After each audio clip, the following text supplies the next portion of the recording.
evening to one and all. We are glad you are here with us. Several things are going to happen this evening. I hope they don't disturb you. You might be disturbed by some of the other things we'll look at, but I hope that things won't disturb you. We are going to, for the sake of viewing everything appropriately, as they say in the theater world, dim the house lights. Okay? So those may go down a bit so that you might be able to see things on the screen in a much clearer or better way. So that will happen in a few moments. Right? We'd like to begin in Jeremiah chapter 29, a classic verse that is often used in regard to who and what we are in our congregations. Jeremiah 29, verse 11. For I know the plans I have for you, declares the Lord. Plans to prosper you and not to harm you. Plans to give you hope and a future. And these are words Jeremiah spoke to people in exile who at that time were thinking, they have no hope and they have no future. We are miles away from home. We are not thinking at all in our lifetime we'd be back there. And so what is the future for us here? There are times when we in our congregations feel that way as well, especially in times of pandemics where we've never been through those before, or in times where there may have been some challenge or some controversy or some conflict in our congregations. And so as we take a look at some of these results and the things that we'll see with the survey, keep in mind that all this is part of steps toward the future and things that can help us. So let's put the first slide up there just to talk about survey, and we can dim some of these lights. So we will be looking at the results of the survey that you took. We gave the opportunity here in our Sunday services for at least 3 weeks. Anybody else who wanted to come in and take the survey was welcome to do so. It's always been taught to me that the best results are always achieved by in-person, not sort of last minute, but taking a survey rather than emailing it out to everyone and asking people to send it in. Usually does not produce as good a result as what you do when you do it in person. And so that's been my experience in doing these things in my interim work and other things we've done, and that's the reason we did it that way here. When you email it out, it's hard to chase people down and hard to get people to respond. And those who do typically are those who have an agenda of some sort, or those who want to make sure their vote is heard, and all those types of things that slant and skew the results of any information you're trying to gather. So we did it here sort of live and in person. Let's go to that next slide. Here's what things look like in regard to who took our survey.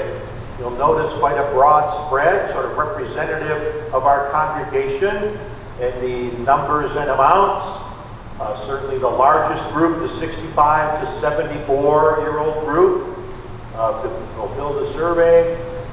Next largest, of course, the 75, and then on down to the 41 age group. But a pretty broad spread and pretty representative of our congregation. Genders, female, male, skewed a little bit by the upper year group, because once you got past about 65-ish, our congregation is much more represented in the female gender than the male. That's indicative also of our society and our culture and people that are out there. So the groups above 65 years old, much more female-oriented, but a good spread, a good mix of male and female. Same thing with how long have you attended Holy Cross. You'll notice not too many under 10 years compared to 10 and above. 150 almost 10 and above, about 60 below 10. So it says we have a congregation with folks who have been here quite a while. We have a fair number of 1 to 4 and less, 20, 25 people, but overall picture, people who have been in the congregation for some time. We celebrate that. In an average month, how many times do you attend? Now, for all you bean counters out there, a couple of things. If you look at the top total, there were 203, I believe it was, surveys that were totally handed in. But as we go through the rest of the count, the numbers won't always match, okay? Because certainly not everybody answered every question, And also, not everyone followed the directions on each question and answered the numbers that were suggested or the numbers that were indicated and so on. So the numbers won't always match and always equal what you might think they should. So if you're one of those bean counters, throw the beans away for the night and just kind of relax, because the numbers won't always match, and you try and put them all together. Also, this particular question, number 4, so there were 2 questions where there were actually responses that had 0. Only 2. Only 2, which was very interesting as well. That responses of 0. And several indications on several questions. Question 4 was one of them, where people jotted in the notes pre-COVID or post-COVID or due to COVID or what we have with COVID in connection with the relationships that we had. So for instance, some people said, I usually come 4 times, but that was before COVID, and that type of thing. So we had that sort of influence in the answers to some of these questions. But a good number of folks had 3 to 4 times a month, which is a wonderful thing to celebrate, that our people are committed enough to be in attendance and to celebrate with God in lots of different ways. So we want to rejoice in that group of people. Also, when you look up at the top of providing your age, probably in the 18 to 24 and in the 25 to 40, actually a fair number of people, the under 18 and the 25 to 40, a fair number of folks who, out of the potential that we have, good responses percentage-wise in what we're doing here. So good to see that a broad spectrum of participants. Go to the next slide. This is the second question, number 5, that had some 0 responses. This church is, and notice it says check only 1. So again, if you try to add them all up and number-wise, you'll find that you don't always match. Friendly, very friendly, polite but distant. No one said we were cool and unresponsive or cold and aloof. In the other category, there were a few responses there, things that came out like, well, we're divided, but we're healing. Friendly to those who are your friends, but maybe not to others. We're a country club, one response said. We also are, it said, is cliques, groups in the congregation, so a variety of other types of responses there. We had about a half a dozen, I think it was 6, responses that came from non-members. So there were some people here when we did that who filled them out. And the people on those Sundays who were collecting the surveys, they couldn't find their names on the list, so they wrote down on their non-members for me, so I knew they were non-members. And it was interesting to see that in their category on these 2 questions, they all responded very friendly or friendly and energetic and open in their responses to these 2 questions. That was interesting to hear from these non-members. And they didn't indicate if they'd been here, as far as the other ones went traveling for a long time, but they were non-members. So to see that particular response, friendly, polite, distant, the church is. But in the second one, notice quite a broader spread. And again, under number 6, some interesting dynamics for some of the people who wrote standing still or losing ground. It was captured with due to the COVID. Due to the COVID. We're not because COVID has kind of stalled some things out. So a lot of folks put that in there in regard to the COVID affecting. And in the category of the second one, flexible but too rigid on some issues, like some of the responses we received were things about music, too rigid on music, too rigid on issues like funerals, and confirmation was mentioned by a few folks, too rigid on worship styles, too rigid on new ways and change, too rigid, it said, only where it's important, is what someone said on there. And so interesting responses to those who said we were flexible but too rigid on some issues. Not all of the 46 who responded there wrote something in, but several of them did, and several same kind of similar types of answers. Someone said we were too rigid on our membership. Some said we were too rigid on the age of membership and confirmation. So Interesting dynamic from some folks who thought we were a little too rigid on things. But again, a good, strong leaning on energetic and flexible and so on there. But again, a lot of COVID restrictions. Some of the other categories this church is, a couple of people, there's three, one put all of these things. And someone wrote in there that we are closed-minded on some issues. And so that was part of the other descriptions that were there regarding who and what we are. Let's go to the next slide. How were you first attracted to Holy Cross? And notice a lot of it has to do with family and just, I've been Lutheran. That's a comment myself. This is my denomination of preference. I've been Lutheran all my life, and this is where I am. You'll notice a few invited by friends, which is a good thing to see. Preschool available, 7 responses saying something to do with our preschool, that it was attractive to them. A few responses about being lifelong members. A couple of people wrote in some other responses, even though there's no other here, and said, well, I was looking for a church, and I saw it online, or I saw it on somewhere like that, and I was looking for a church and found this one. So they jotted that in as some extra notes on this particular question. As you can see, the attraction has a lot to do with just our denominational heritage and family. And what was your church background? Trying to get a picture of who we are and what we were before in regard to Holy Cross. Before you came here, what were you? An interesting spread of things there as well. Baptist, Catholic, Methodist, non-denominational. In the other category, we got some answers like UCC, was Christian, Pentecostal, Brethren, Church, Evangelical, not Evangelical Lutheran, but even just Evangelical. So a variety of other responses to background and connection and heritage. But again, the dominant one here, Holy Cross, Lutheran. So you see we have an interesting spread, folks, but dominantly Lutheran heritage here at Holy Cross. Go to the next slide, please. Why do you currently attend our church? Check no more than 2. The top 2 are listed there. Love the teaching and the fellowship and the community of what's going on here. There were others pretty close to that. A little Sunday experience, location. Some of the other categories that came in here was, well, it's the habit. Several people put all of the above, right? Because all of these things that are there. A couple of people said this is where God wants me to be.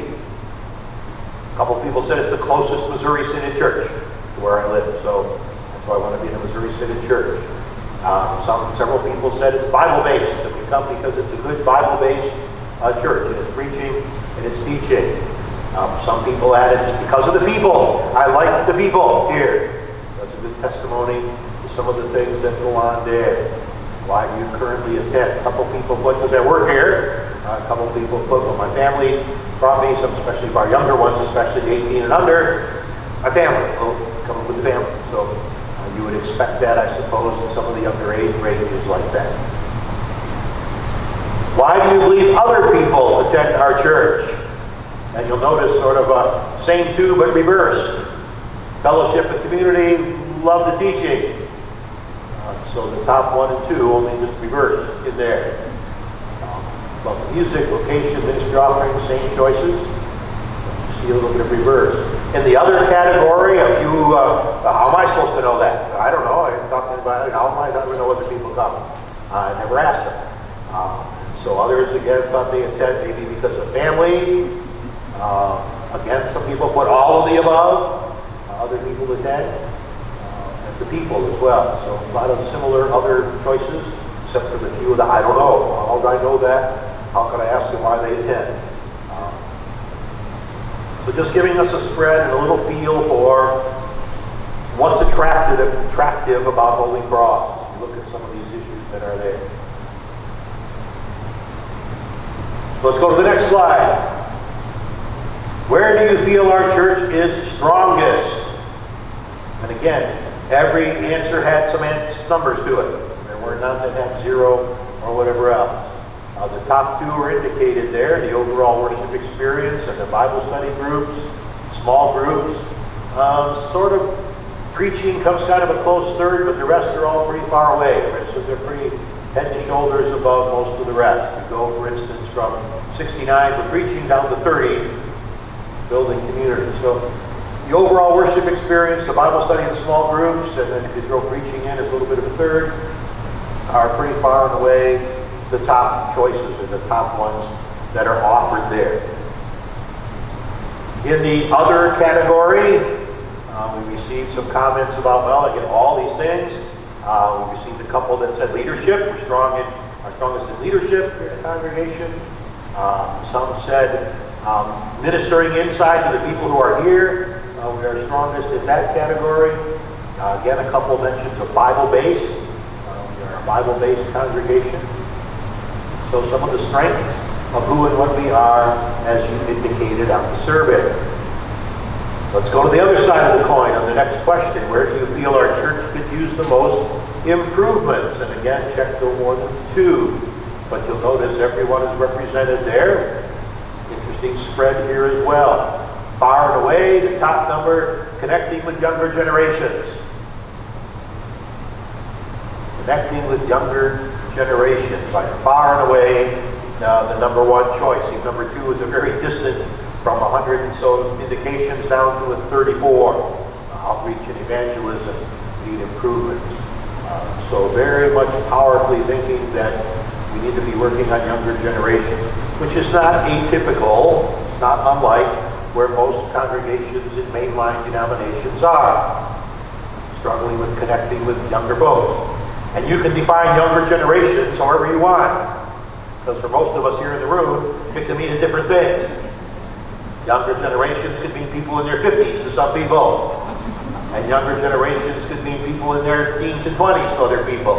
So depending on where you are in your life and where your particular role is, who and what you are, but connecting with younger generations. Other categories here, people had some things to say like leadership, where we need the most improvements. A lot of decisions being made by the same group of people. Which is an interesting perspective, because under our governance model, most decisions are made by the senior pastor. So we'll talk about that at one point here. Someone made a comment here about how we have multiple services, and that kind of destroys any unity that we can have with many different services. How can we get together in a consensus when we have 2 or 3 services going on? Some people suggested that we need to have a monthly meeting on the budget. That could be our biggest improvement. Have a monthly meeting on the budget. I'm not quite sure exactly what that refers to and how we would like to do that, but that was one of the comments that came out of there. Certainly under the leadership, trust was another one that was mentioned. We need to improve in trust. And then there was one that said all of these things. All of them. So, but the top 2 again are listed by far and away. Number 1, the connecting with younger generations, and the second one, the outreach and evangelism. And again, both of these strengths and improvements had a few little qualifiers, jotted notes on the side about COVID and the impact of COVID and how that has done some things to us in regard to what we are doing. So these 2 questions as well. Some put down before COVID we were this, after COVID we were this, and had a few notes jotted in the sideline about how some of that went in our lives. Let's go to the next slide. And an interesting dynamic here. Are you currently involved in a Bible study or small group or in a personal mission of some kind? And again, here a lot of notes about pre-COVID, post-COVID. I was coming to Bible study, but then after COVID, and so on and so on. So we had a few little notes jotted in the sidelines by some people. But it's an interesting reaction. Over 100 people saying yes in a Bible study or small group. 94 saying no, pretty even split personal mission. I'm not sure exactly how some people understand that. That's been something that's been taught here and encouraged here in the last couple years as far as what you're doing in your own life with mission. There were a few notes attached by some people to this question that had to do with their giving, and I give to this cause or that cause, or give to Haiti, or some things like that, and they understood that perhaps as their personal mission. That's not exactly what's been taught here, but we understand that to be. But it's an interesting reflection on how people grasp some of that. But an interesting spread between the people and the numbers of people who turn in survey.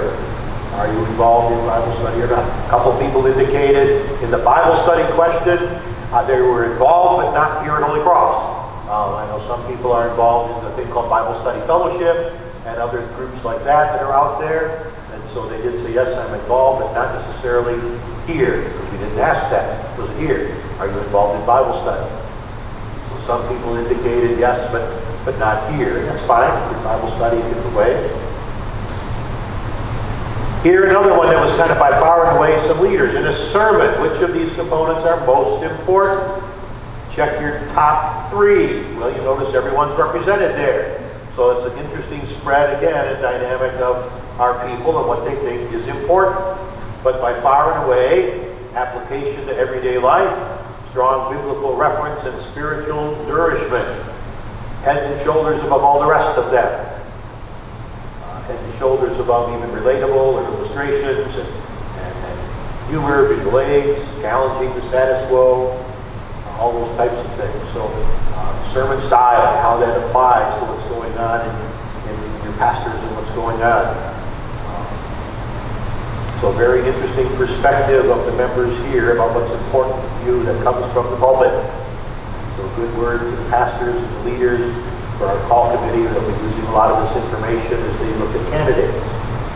So these are things that were important to you as you dealt with this particular question. Let's go on to the next one.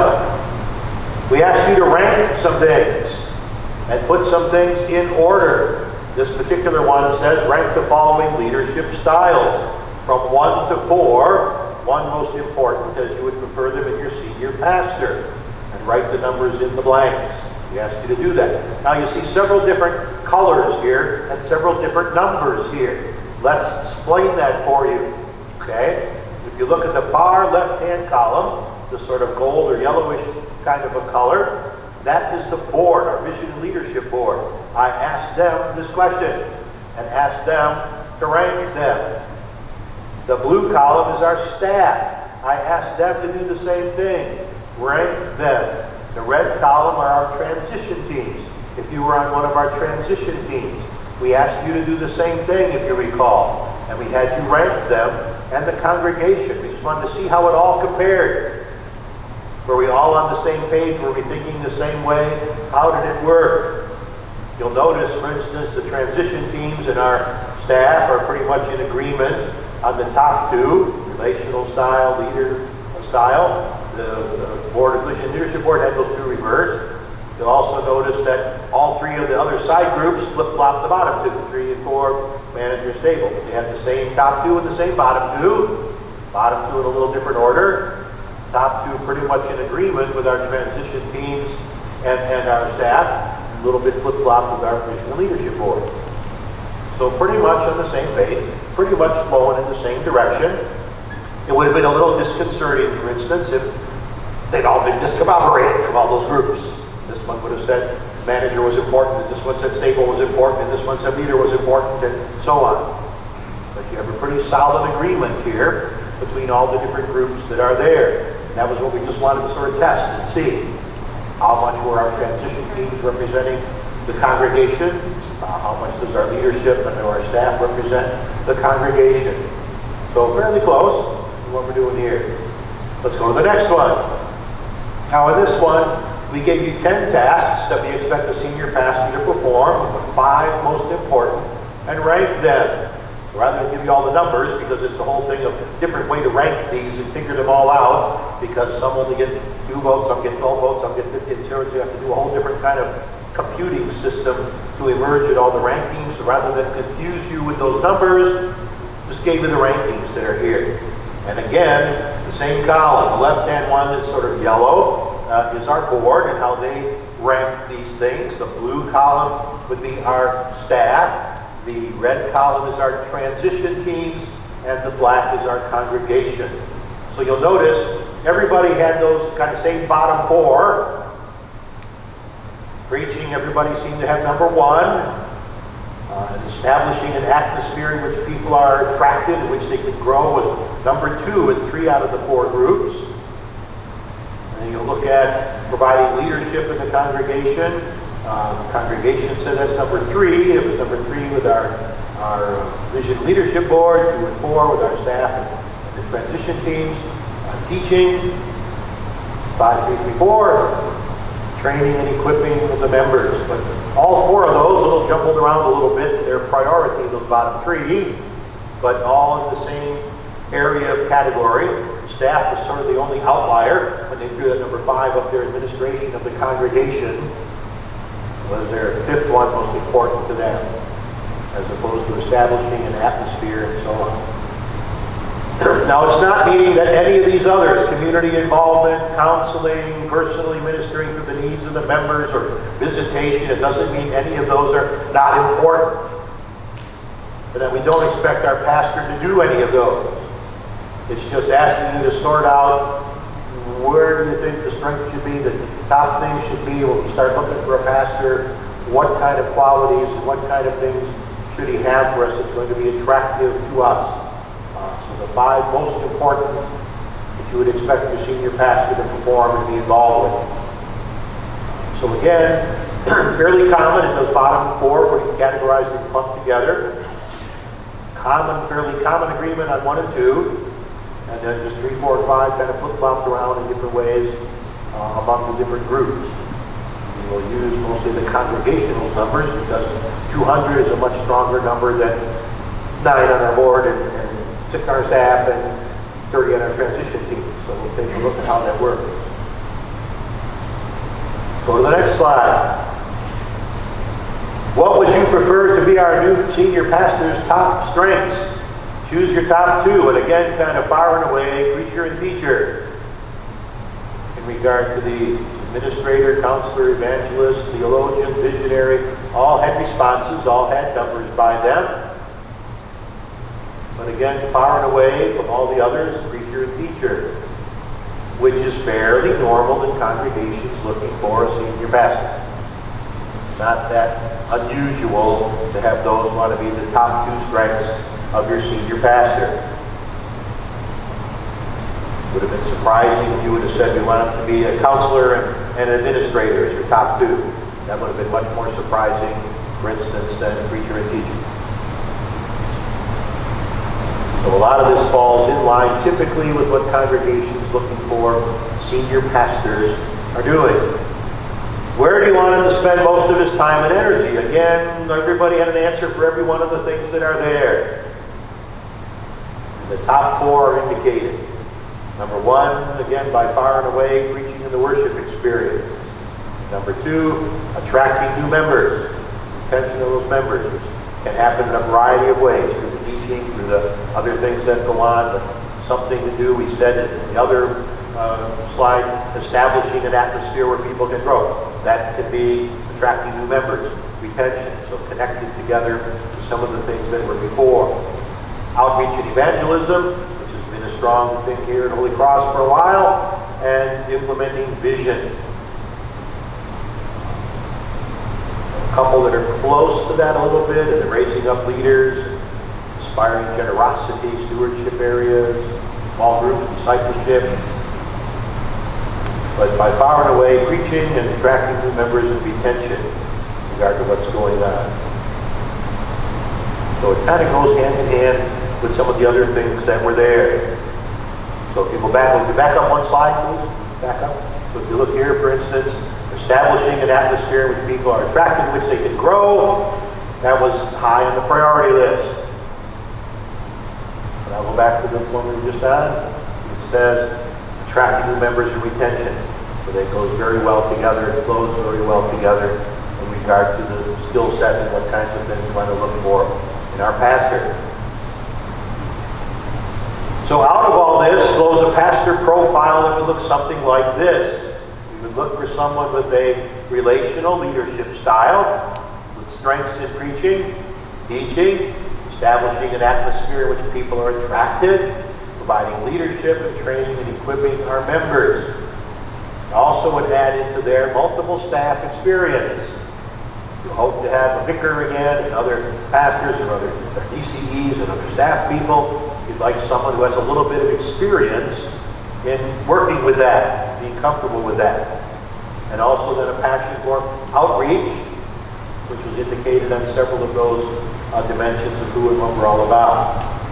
And there are certainly things on here that are certain things that are not on here that the call committee may want to consider. We didn't ask questions about because they have to do with personal qualities and characteristics. Do you want somebody, for instance, with a sense of humor? You want somebody who's approachable, and other things like that that really aren't on any of these questions that we asked or on any of the slides that we looked at, because again, those get to be personality traits that we really vary and so on. So the call committee may look at some of that as they talk to candidates, as they interview with them. What are some of their personality characteristics? How do they go with or not go with some of these other qualities on the profile? One congregation, like in the interim, for instance, they had two very strong candidates. Both fit the profile very powerfully. One, however, in his personality seemed much more relatable one-on-one and in smaller groups, and not so comfortable with bigger groups. The other one was very comfortable with bigger groups, not so comfortable one-on-one with smaller groups. But as far as all the other qualities and characteristics, they thought they were both very well qualified and very well comfortable with having either one be their pastor. So they ended up calling both, because first one turned them down, the second one accepted. It's been going very well for them. And he said, we'll just work with those personalities. We each as pastors are like you. We have a personality of one kind or another. So we want to try and look at that, and as part of the call committee's task is to work with all those kinds of things as well as what this profile tells us. What are some of the backgrounds and dimensions of that person as a person? So again, we didn't ask for all of that, test for all of that, but that can become a very personal distinction that the call committee can consider. So, these are the people on our call committee. Just listed them in alphabetical order, not in any matter of importance or anything like that. Alex Wakefield is the chair of the committee. These are the other people who are on the committee. The board felt we should go with 9 on our call committee, and so we have 9 on the call committee. I personally, this is a very strong committee, representative of a lot of different dimensions of our congregation. A couple of people there have never been on a call committee before. A couple of people who have been on other call committees here, some for me, some for Pastor Amos, some for Pastor Kip, different call committees for that. We have, I think, at least 2 that are connected to our board in some way. One is a board member. We also have a spouse of a board member and a daughter of a board member. So 3 connections to the board on there. You can count a 4th one with Alex, I suppose, but his wife comes off the board in about a month. So before the board even gets the committee gets to do anything, there won't be a connection there. So as we move forward together, we have a very strong representative group of the congregation, representing all the different age groups, representing families and children, representing the different dimensions of our congregation and what's important to what moves forward here. So they are the ones who will then take a look at all the different candidates and things that are suggested. It is said, for instance, in our Constitution here at Holy Cross, that our board is to appoint a call committee to review possible candidates for all pastor openings. So that's their task, to review possible candidates for all pastor openings. So we have submitted some of this information to the district office. We have asked for their consideration in supplying names that will meet part of this profile in some way, shape, or form. And once we receive those names back from our district office, that's when the work of the call committee begins. Their job is to take that list of names and then to ascertain from that list of names how many are viable candidates to bring before the members of Holy Cross and say, any one of these could be our pastor. The congregation's task is to extend and issue a call. We've been putting in our weekly announcements, if you've been reading that, a sort of a primer on the call process. We're up to our 3rd installment. We'll be putting in probably another 4 or 5 installments on that. If you've been reading them and following them through, it tries to explain what the call is all about, how we as a synod have adopted that kind of a process. We'll be going in the next several issues of that and talking about how does it work. When a pastor receives a call, what does he do? How does the congregation respond? All those types of things will be part of the next few installments as we get into the depth of all that. So as you read those, I know sometimes in other congregations I've served, it's concerns of people, oh, do we extend a call? Is this our pastor? Is this what he's doing? No, these are examples to you. And so read them as that. They are not that we have extended a call and this is what's happening. They are examples to you of what a pastor does when he receives a call, and what his actions are, what the congregation's actions are in extending that call, and so on. So we'll just kind of help you walk through that in the next several weeks in the weekly announcements. So if you haven't read the ones that are there, I'm going to try and get them on our website, get them all together in one place so you can go read and keep up. Or if you missed a Sunday, I missed one of the installments, you can catch up and keep up with all of that as well. So just to walk through with you that process. Call committee's task to review all the names that come before them, sort of narrow it down, however they can do that. If they have interviews with some, then they just take a look at the names and say these don't seem qualified for what we're looking for.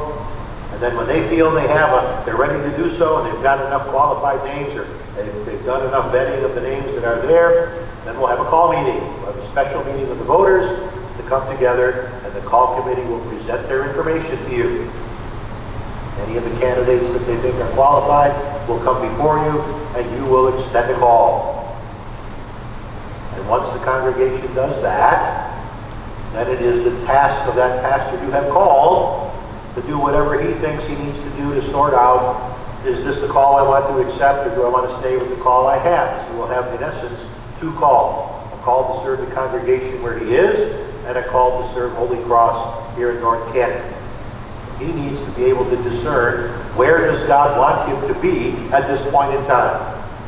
So whatever he needs to do for that, he will do. If he wants to come and meet with the congregation, if he wants to meet the mayor of North Canton, if he wants to, come and check out what's going on at the Football Hall of Fame, or whatever he might like to do to discern for himself what he needs to do to figure out where God wants him to be.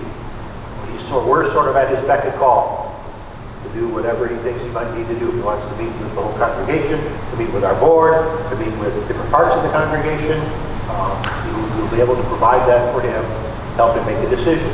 Once he makes that decision, if he accepts the call and will be our new pastor, then we move forward with an installation and we move on. If he declines, then we move on to any other candidates that are viable still on that list or places that are there that the call committee has brought before the congregation. So it's that kind of a process. Time-wise, we are told as pastors, once you receive a call, if you let it go past a month or so, you're kind of getting a little long and whatever else. So from the day we have that call meeting and we issue a call to one of these pastors, it should be within a month or so that we're going to have an answer. And then move forward from there. Once our call committee receives their names, hopefully within a month or two from that, we'll have a call meeting. So it's that sort of process. So from the date our call committee receives names, probably 6 weeks or so after that, we would have a call meeting. And then about a month or so after that, we'd have an answer. So every time we extend a call, looking at probably like a 2-month or so process to go through each of these calls. Just extend them and get an answer. So that's the future, where we are headed. The main step at the moment for our call committee is waiting a list of names to begin their process, to begin their vetting. We don't know when that will come in. So typically once you ask for one, it could be anywhere from a couple of weeks to a month or more when the district president gets us back a list of names. See, part of that process involves any names you have submitted. There were a few submitted by members of the congregation. We sent those along to him as well. And any names that he feels are qualified, he needs to contact their district president of whatever district they are serving, and he will send along any information we need to know about that candidate. So if you suggested a name from Colorado, he would contact the district president in Colorado, who would send us the information about that candidate. I will be honest and say, some district presidents are better at that than others. So he could contact the District of Colorado, and the district president there may say, okay, I'll get you the stuff, and it may take a while to get the stuff. So it just depends on how that cycle works. how all that works as well. And I will also be honest and say, some of us as pastors are better at keeping our information updated than others. So some of the information we receive about some pastors may be a little outdated. We fill out two things. One's a PIF, it's called a personal information form, which has the information on us, where we were born, what's your family like, where have you served in congregations, recommendation of your district president and what kind of pastor you are, and that kind of information. And there's one called a SET, or a self-evaluation tool. It has a bunch of questions on it. Questions about our theology of the Missouri Synod, and questions about how do we stand on baptisms and funerals and other issues like that, and other issues in the church. And so we answer all those questions. And again, some guys are better at keeping that updated than others. And so some of the information we receive might be a few years old, it might be current, depending on how good those guys are at keeping that updated. Some districts are good at bugging us to update it, and others just kind of let us try to do it on our own. So they'll deal with that information as they receive it. So it may be exactly current to the day, it may be a year or two old, and they'll have to work that through as a call committee to maybe say we need to ask questions here because this looks like it's a few years old. Maybe ask some questions here. What do they mean by this? What do they mean when they said this? So I will help the call committee with some of that. If they want to ask some questions about some of those issues, I will be there with them. I will not take part in interviews or other things like that with candidates. That's the call committee's responsibility. And so I want to leave that to them to be able to do that. So I do not get involved or engaged in that part of the process. As the interim pastor, that's not our role to be engaged in that way with the interviews and with the process of the call and that, from that perspective. So we don't get involved in the interviews, don't get involved in that step. I do invite and encourage the call committee to invite our called staff.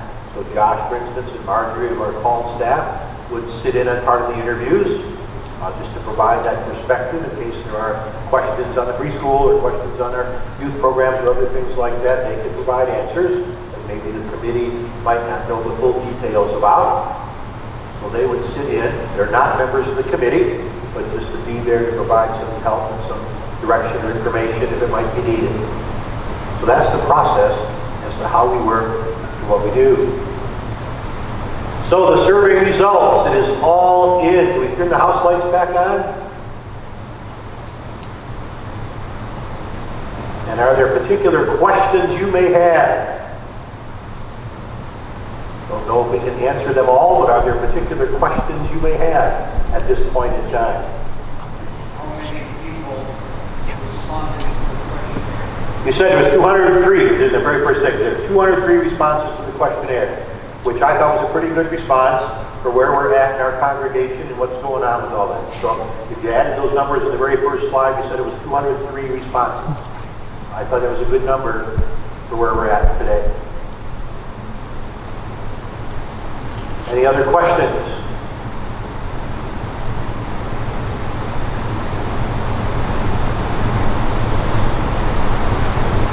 Seeing none. If you have any that you think of on the way home, that's usually how it works. Why didn't I ask about this? Why didn't I ask about that? Or what about this?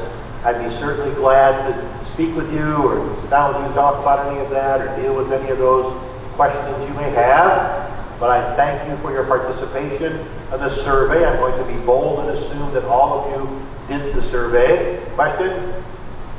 Yeah, so I just thought maybe some people would like to know what the best way to stay updated on the process. We will be informing the congregation about what's going on with the process. Right now, all that's going on is the committee is trying to perform or put together questions and things to ask the candidates once we get them. We will let you know, for instance, once we receive a list of names.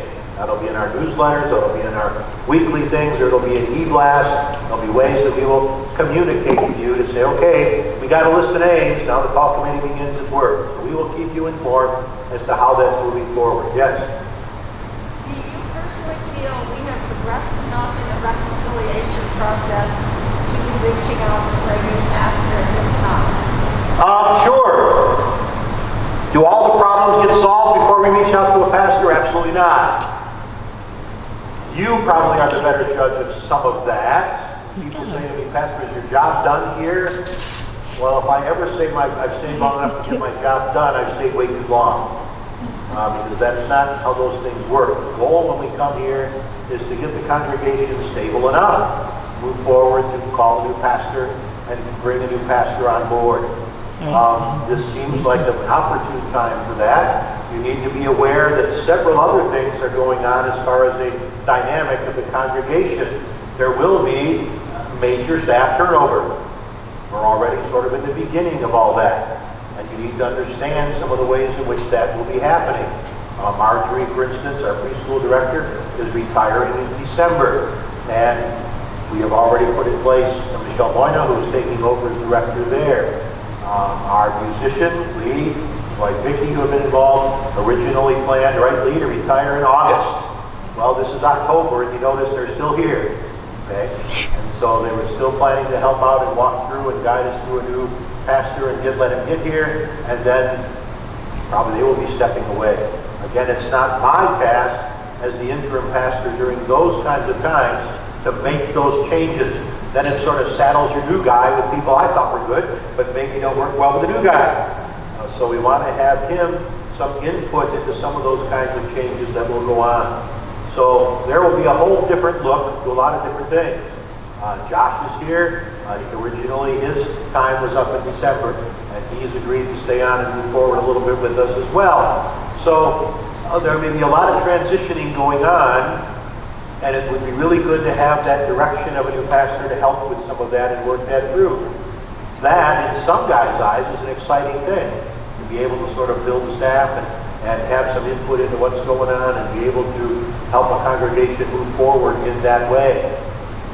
So I think that's a real plus for you here. It's also in some guys' minds a plus that you did take the time to work with the interim ministry program and have somebody come in and talk to share with you a little bit. That may, in some people's minds, be a little bit of a plus as well. That you didn't rush right in and say, what are we calling the new pastor? And the same thing will happen in the process. We will not call the senior pastor and the next associate pastor and the next month get a vicar. We will call the senior pastor. We will allow him to be here for a while and let him help shape and mold what part of that will be. The seminary right now is not interested in sending vicars to places that don't have a permanent pastor. That's why we didn't get one this year. But once we get a senior pastor, if we go back into that program, he may be one who may guide and direct us back into that program, for example. But a lot of that, he'll have the input in. And so to allow that to happen will help perhaps move the congregation forward in a much better way. And I laugh always when I do interims because I hear from people, well, we're waiting until the real pastor comes and then we'll be able to do some things. And I understand, and that's fine, and that's not a problem. I'm here to be with you and work with you, but I fully understand I'm the temporary guy. And I'm the guy who's here for a purpose and a guy who's here for the short time. And so, that's really fine to be able to do that. But certainly, to help make that transition, I think we're in a place that would be able to do that. When do we get to the exact point where we see everything's healed and everything's worked through? That may not be for a while yet. Because we really don't know, with all this COVID stuff going on, what's going on in the life of our congregation. Because I know, and you know too, there are some people staying home because they don't want to be here because of masks, and other masks who don't want to be out of the house and whatever else. There are some people who, over all the various things that went on, have left for various reasons. Some of the notes we received and some of the questions talked about some of that. Seem to be largely in that group of the 41 to 54 age group, that they jotted some notes down on the sidelines. Things like, we knew too much about what was going on with our pastors. And others said we didn't know enough of what was going on in our pastors. And others talking about the various challenges that went on through some of that whole conflictual kind of situation that went on.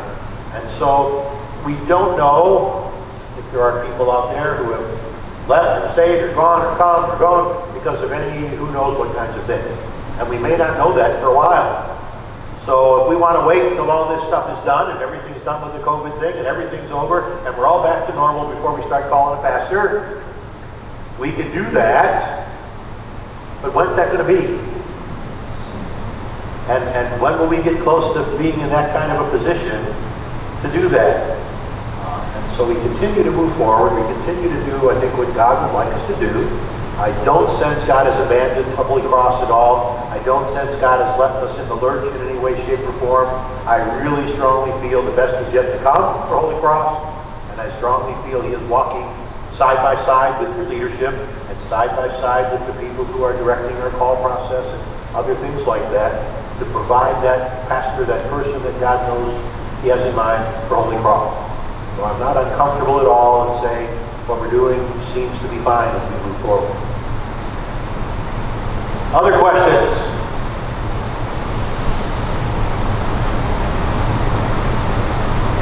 Well, again, thank you for being here. Let's close with a word of prayer. Will you pray with me? Almighty God, it is a privilege, it is a responsibility, the call process, to call a servant, an under-shepherd here for Holy Cross Lutheran Church in North Canton, Ohio.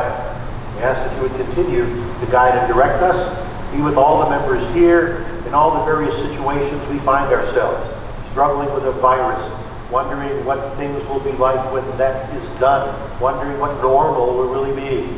So give us peace, give us contentment, continue to be encouraging all those who are here to participate in whatever ways we can to do the work of your kingdom in whatever way we can in the midst of restrictions and limitations. But we know you have no limitations. You have no restrictions.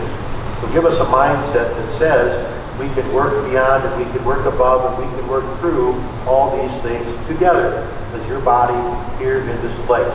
So be with our call committee, be with our leadership board as we go through some transitions in the weeks and months ahead. Be with all of us here as we move forward, that we may do so for the good of your kingdom and to the glory of your name. We ask this in the name of Jesus, your Son, our risen, our ascended Savior. Amen. Amen.